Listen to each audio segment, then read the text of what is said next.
En 12 ans de pratique médicale, j'ai tout vu, des suites d'accidents de voiture aux tumeurs de la taille d'un ballon de football. J'ai scanné des corps si mutilés qu'ils ne ressemblaient plus à des humains. Mais c'est une IRM, un seul scanner, qui m'a fait quitter définitivement la profession. Je m'appelle Dr. Alan Weiss. J'étais radiologue certifié, formé à l'Université du Michigan, et j'ai exercé au Holloway Medical Center, à East Brenton, dans le Michigan, pendant un peu plus de 10 ans. Avant ce qui s'est passé, mon dossier était impeccable, des diagnostics impeccables, une grande estime parmi mes collègues, aucune plainte pour faute professionnelle. Mon travail consistait à observer et à savoir ce que je regardais. À voir l'intérieur des gens sans jamais les rencontrer en personne, à comprendre les motifs, les tissus, les densités et les ombres. Mais il y avait une image que je ne parviens toujours pas à déchiffrer. Je ne la comprendrai jamais.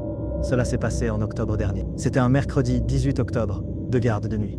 Je m'étais porté volontaire pour remplacer le docteur Kim, qui avait une urgence familiale. Cela signifiait que j'étais de garde, de 19h à 7h du matin, au service d'imagerie diagnostique, au sous-sol, 2 étages en dessous des urgences. Nous avions 3 techniciens, en rotation, 2 techniciens, en tomodensitométrie, un technicien, en IRM. Des soins de routine, principalement des scanners d'urgence des urgences. Alerte AVC, douleurs abdominales, possible fracture vertébrale, les habitudes. Entre 19h et minuit, c'était calme. 2 scanners crâniens, pour un traumatisme crânien mineur. Une IRM pelvienne, pour suspicion d'endométriose, normale, propre, rien d'anormal. À 23h52, un appel est arrivé du tritiage des urgences. Ils avaient une orientation. Le patient était un homme, la quarantaine. Il présentait une désorientation aiguë, non verbale, ne réagissant qu'à la douleur. Aucune lésion externe. Signes vitaux stables. TAT 1,15 sur sa tête. Pultrovanasai. Température naturelle. Glycémie normale.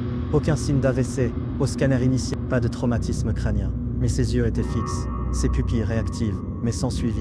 Il n'avait pas parlé depuis que les secours l'avaient récupéré sur un parking près de l'I4, où il aurait été retrouvé pieds nus, les yeux fixés sur un lampadaire. Il s'appelait John Doe. Pas de portefeuille, pas de téléphone, pas de pièce d'identité. Les urgences l'ont autorisé à passer une IRM à 0h30. Le diagnostic clinique était une encéphalite à récidive.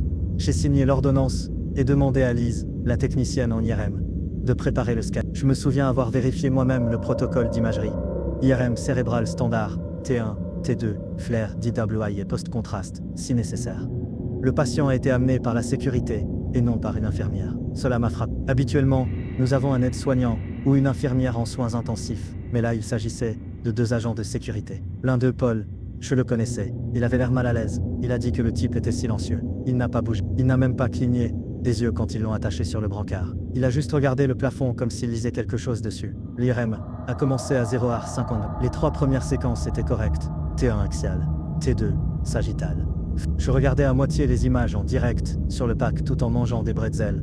Au distributeur automatique, à 1h07, les images pondérées en diffusion sont arrivées. Et je me souviens, très précisément, avoir ressenti un frisson. Je me suis levé de ma chaise parce que ce que je voyais n'avait aucun sens. Les ventricules étaient normaux. Le parenchyme cérébral, pratiquement sans particularité. Aucun signe d'AVC, pas d'œdème, mais dans le mésencéphale, le corps calleux plus précisément, il y avait une structure. Pas une lésion, pas une tumeur, pas un saignement. Une structure. Symétrique, lisse, trop lisse. Elle semblait artificielle. Géométriquement précise. J'ai parcouru à nouveau les coupes axiales. Le crâne mesurait environ 4 mm de diamètre. Parfaitement rond. Centré directement à la jonction du genou et du corps calleux. Non calcifié. Sans rehaussement, mais il laissait un vide, comme du métal. Mais pas de craniotomie antérieure, aucun implant noté, aucun antécédent chirurgical. J'ai appelé Lise, par l'interphone. Je lui ai demandé de vérifier à nouveau s'il y avait des piercings ou des implants. Elle m'a dit qu'il n'en avait pas. Pas de cicatrice. Rien de métallique n'était déclaré. J'ai immédiatement demandé une radiographie standard du crâne. L'IRM a été interrompue pendant que le patient restait dans le tunnel. J'ai revu les images de repérage. Soumet, l'objet était toujours là. La radiographie est arrivée à 1h. Je n'oublierai jamais cet horodatage. Le crâne semblait normal, mais le même objet, ce vide, était radio-opaque. De nouveau parfaitement rond. J'ai demandé à Lise de sortir le patient. Elle l'a fait. Elle a dit qu'il n'avait pas bougé du tout. Les yeux ouverts, la respiration superficielle, aucun signe de détresse. Mais lorsqu'elle a déverrouillé l'appui-tête, elle a dit qu'il avait murmuré quelque chose. Je ne l'ai pas cru au début. Elle tremblait en entrant dans la salle de contrôle. Elle a dit qu'il avait murmuré. Vous le voyez maintenant, n'est-ce pas? J'y suis allé moi-même. Il le fallait. Je n'ai pas l'habitude d'interagir avec les patients, mais j'avais besoin de voir cet homme. Il était toujours allongé là, toujours à regarder le plafond. Monsieur Doe. Et je dis, ses yeux ont bougé, à peine. Je l'ai vu. Pas grand-chose. Peut-être un demi-millimètre. Mais suffisamment pour savoir qu'il m'a entendu. J'ai demandé à nouveau. Savez-vous où vous êtes? Rien. Juste un léger tressaillement de la mâchoire. Puis il a cligné des yeux, une fois. Et, je le jure, ses pupilles se sont dilatées en réponse à ma voix. J'ai vérifié à nouveau son dossier. Tension artérielle stable. Oxygène, à 99%. Pas de sédatif. Pas de médicaments par voie intraveineuse. Sauf des fluides. Neurologiquement normal, hormis un mutisme et un regard fixe. À 1h32, je suis retourné au PAX. Et j'ai recommencé à examiner les données brutes. Je documentais tout. J'avais signalé cela à la neurologie. J'ai fait des captures d'écran, rédigé des notes préliminaires, enregistré le tout dans le système RIS. Mais à 1h52, le dossier avait disparu. Je ne veux pas dire qu'il avait été déplacé. Je veux dire qu'il avait disparu. Le nom du patient n'était plus dans le système. Le numéro d'accès était inexistant. Même les données dites comme brutes avaient été effacées. J'ai essayé de les recharger depuis le disque dur local. Rien. C'était comme si nous ne l'avions jamais scanné. Même l'image de repérage avait disparu. Lise est entrée dans la pièce, pâle comme un linge. Elle m'a dit que le scanner redémarrait tout seul. J'ai vérifié la console. Effectivement, elle effectue un diagnostic complet du système. Ce qui n'arrive que lors d'une maintenance programmée. Ou si quelqu'un le force manuellement. Mais personne n'y avait touché. J'ai appelé le service informatique. Pas de réponse. À 2h05 du matin, je suis retourné dans la salle de scanner. Le brancard était vide. Aucun patient. Aucun agent de sécurité. Rien. Lise ne les avait pas vus partir. Aucune demande de transport n'avait été soumise. Aucun rapport infirmier n'avait été déposé. J'ai appelé les urgences. Il n'avait aucune trace de l'admission du patient. L'infirmière de triage, une autre que la précédente, a dit qu'aucune personne correspondant à cette description n'avait été amenée de toute la nuit. Le bureau de sécurité m'a dit qu'il n'avait envoyé personne en imagerie. J'ai demandé les images de vidéosurveillance. C'est là que j'ai commencé à perdre le fil. Les caméras, les 4 de la salle d'imagerie, ont affiché des parasites entre minuit et 40 et 2h15. Tous les fichiers de cette fenêtre étaient corrompus. La caméra du couloir m'a montré personne entrant ou sortant de l'IRM. Aucun patient, aucun technicien, pas même moi. Le registre était vide. Je suis rentré chez moi à 6h du matin et j'ai dormi environ 45 minutes. À mon réveil, j'ai consulté mon téléphone. Les captures d'écran que j'avais enregistrées du scanner avaient disparu. Les notes que j'avais saisies dans le CIR, supprimées. Même mes journaux d'accès par badge à la salle d'imagerie ne montraient rien entre minuit et 3h du matin. Je l'ai signalé. Bien sûr que je l'ai fait. Le service de gestion des risques de l'hôpital a examiné la situation. Il a dit qu'il s'agissait d'un problème système. Il a parlé de corruption de données. Ils ont classé l'incident par perte et profit. Mais je ne l'ai pas fait. Je ne pouvais pas, parce que je l'ai vu. Je me souviens de cette sphère parfaite. Sombre, dense et froide. Je me souviens de ce murmure. Celui que Lise jurait avoir entendu. Je me souviens de ses yeux, et de la façon dont il me regardait droit à travers. Comme si je n'étais même pas là. C'était mon dernier service. Je n'ai plus travaillé en médecine depuis. J'ai pris un congé le lendemain. Je leur ai dit que c'était du stress, un épuisement professionnel. Ce n'était pas un mensonge. J'étais en train de m'effondrer. Le lendemain de ce service, je suis retourné à l'hôpital en tant que visiteur. Juste pour entrer dans le bâtiment, arpenter les couloirs, et confirmer que tout cela n'était pas dans ma tête. Que je n'avais pas imaginé l'IRM. Qu'il y avait encore un service d'imagerie diagnostique. Que j'existais encore. Je suis allé au service administratif du 3e étage pour demander des copies des comptes rendus des urgences de la nuit précédente. J'en avais le droit. En tant que personnel soignant de garde, j'avais accès au rapport d'incident dans les 24 heures suivant leur soumission. Ce que j'ai découvert était pire que rien. Il n'y avait aucune trace d'un homme anonyme admis entre minuit et 2h du matin. Pas de John Doe, pas de rapport des services médicaux d'urgence. Pas de formulaire de consentement. Pas de constante. Pas de redatage du triage. La salle où je l'ai vu arriver, la salle d'examen 9, était indiquée comme inoccupée pendant toute la durée de ce service. Je demandais les journaux d'accès par badge. Ma carte d'identité ne comportait aucun scanner, enregistré entre 23h45 et 2h07, malgré mes entrées et sorties de la salle d'IRM, au moins 4 fois. Les journaux. La sécurité a dit que parfois les lecteurs ne s'enregistraient pas, que cela se produisait lors de fluctuations de courant, sauf qu'il n'y avait pas de panne de courant. J'ai vérifié auprès du service des installations. Pas de maintenance, pas d'anomalie de tension. Chaque étage avait des journaux électriques stables, cette nuit-là, sauf le nôtre. Lorsque j'ai demandé à voir le journal d'accès au PAX, celui qui devrait indiquer quand les images ont été ouvertes ou modifiées, je me suis heurté à un mur. Le service informatique a indiqué qu'il était impossible de récupérer les données de session en raison d'une corruption dans la liaison RIS-PAX. Ça n'arrive pas. Je travaille dans ce domaine depuis assez longtemps pour savoir à quoi ressemblent les erreurs et ce que signifient les dissimulations. J'ai commencé à poser des questions, prudemment, discrètement. J'ai parlé au Dr Kim, qui était absent ce soir-là. Elle m'a dit avoir entendu quelque chose. Une rumeur, en fait, de la part d'une technicienne en tomodensitométrie qui avait travaillé la semaine précédente. Un scanner avait disparu. Pas les données, mais le patient. Même chose. Pas de dossier. Pas de dossier. Pas d'identification. Pas de suivi. Tout simplement disparu. Apparemment, cela s'était déjà produit une fois. quelques mois auparavant, pendant un service de nuit. Autre médecin traitant. Aucun document. Juste un espace vide, dans le système. Je demandais qui était la médecin traitant. Elle ne savait pas, ou ne voulait pas le dire. Cette nuit-là, j'ai récupéré moi-même les journaux du serveur PAC. J'ai accédé depuis un terminal dont je savais qu'il n'était pas surveillé, une vieille console dans la salle de lecture de radiologie. Je cherchais une activité système pendant mon examen. Quelque chose qui confirmerait qu'il s'était bien produit. J'ai trouvé exactement 2 entrées. Les 2 étaient marquées comme fil de données anormal, rejeté, pas de numéro d'accès, pas de oui. C'est à ce moment-là que j'ai réalisé que le système n'avait pas simplement supprimé l'examen, il avait refusé de l'archiver. Cela nécessite une autorisation de niveau administrateur. Seules 3 personnes à l'hôpital disposent de cette autorisation, le chef du service de radiologie, le directeur informatique et l'administrateur de l'hôpital.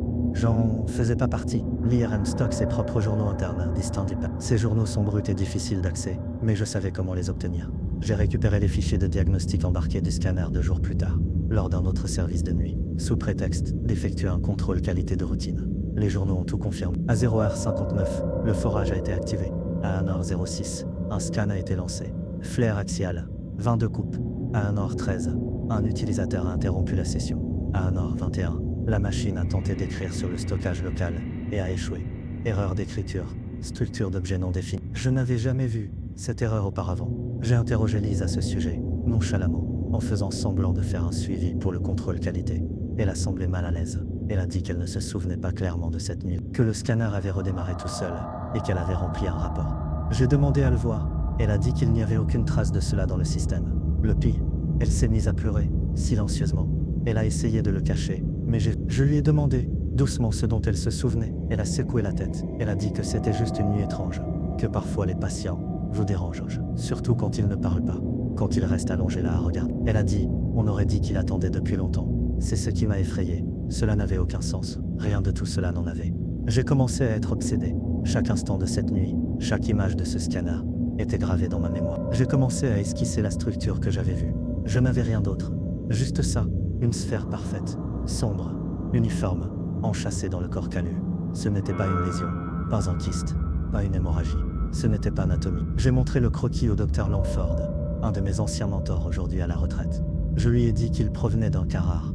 Il l'a longuement étudié, puis m'a demandé s'il s'agissait d'un artefact, peut-être une erreur de bobine, ou une image fantôme due au matériel. Quand je lui ai dit que c'était visible à l'IRM et à la radiographie, il est resté silencieux. Finalement, il a dit « Ce n'est pas possible. Si ça crée un vide à l'IRM et que c'est radio-opaque, c'est du métal, de qualité chirurgicale. Mais c'est trop petit pour une dérivation, trop parfait pour un corps étranger. » Il a ensuite demandé si le patient avait subi un traumatisme. Je lui ai répondu que non, pas de plaie, pas d'opération, pas de point d'entrée. Il a froncé les sourcils. Alors comment est-il entré là? C'est ce qui m'a brisé, parce que je n'avais pas de réponse. À un moment donné, l'hôpital a cessé de répondre à mes emails. Mon accès par badge était restreint. Ils m'ont dit que j'étais sous surveillance pour avoir accédé à des données protégées, sans autorisation. J'ai été suspendu, en attendant l'enquête. Les RH ont parlé d'un problème de sécurité, mais je connaissais la vérité.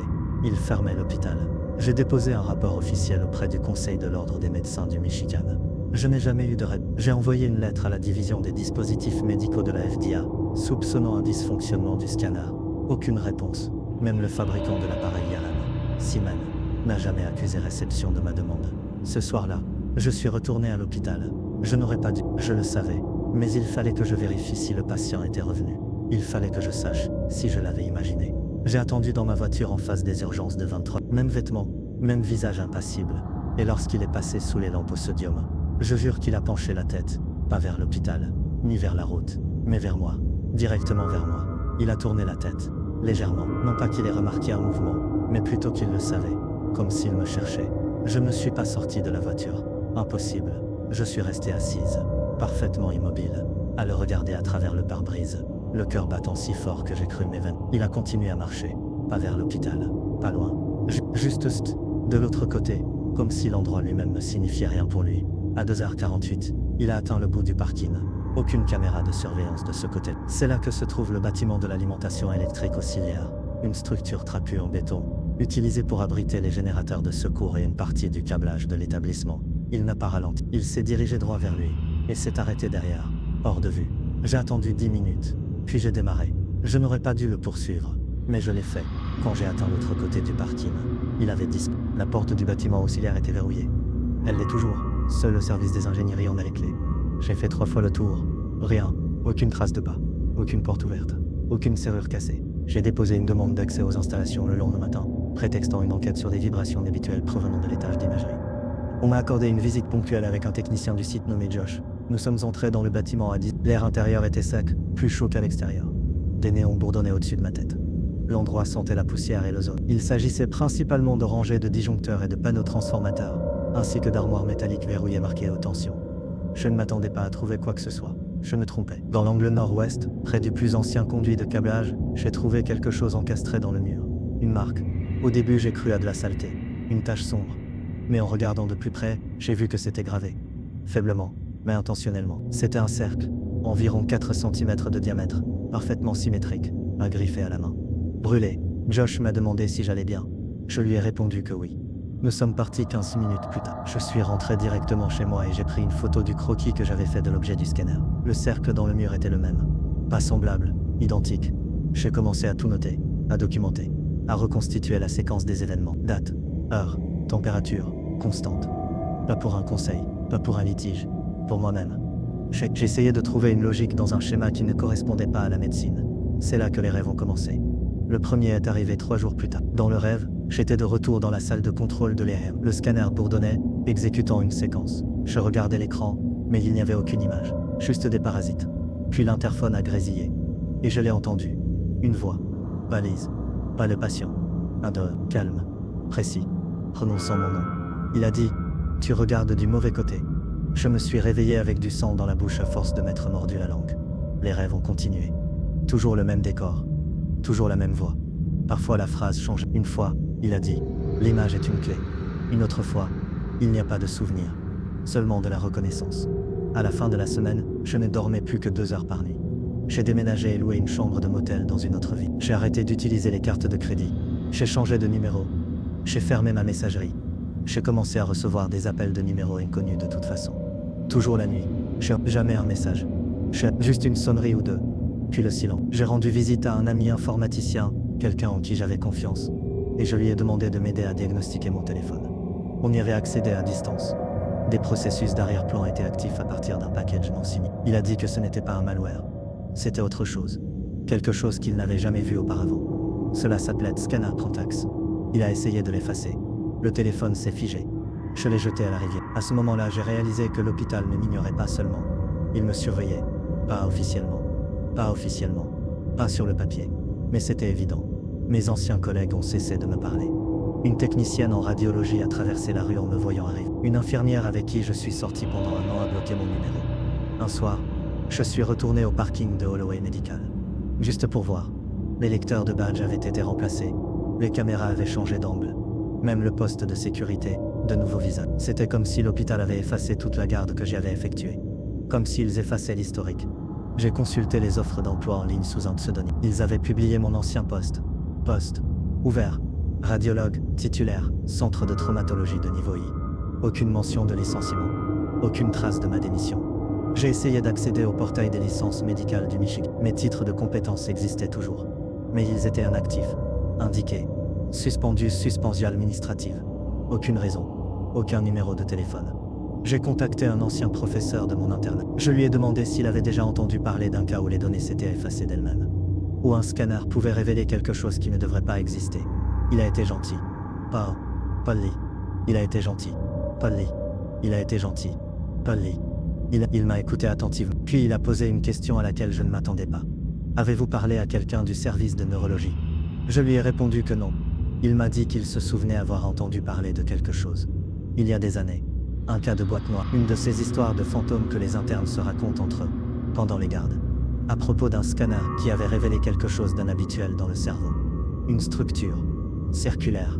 Trop parfaite. Et puis le patient a disparu. Je lui ai demandé où c'était arrivé. Il a répondu « Holloway ».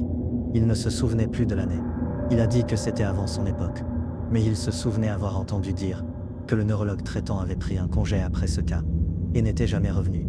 Il avait déménagé dans le nord-ouest Pacifique. Il était devenu charpentier. J'ai demandé un nom. Il a dit « Je crois que c'était le Dr Carter. Peut-être James. Ou John. » J'ai fait des recherches. Cela m'a pris des heures. J'ai trouvé un ancien dossier de licence. James L. Carter. Docteur en médecine. certifié en neurologie. Dernier emploi indiqué. Holloway Medical. Statut de la licence. Renonciation volontaire. Résidence actuelle. Inconnue.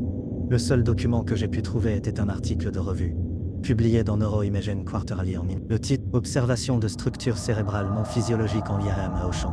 Résultat atypique dans 2 cas. L'article a été retiré 1 mois plus tard.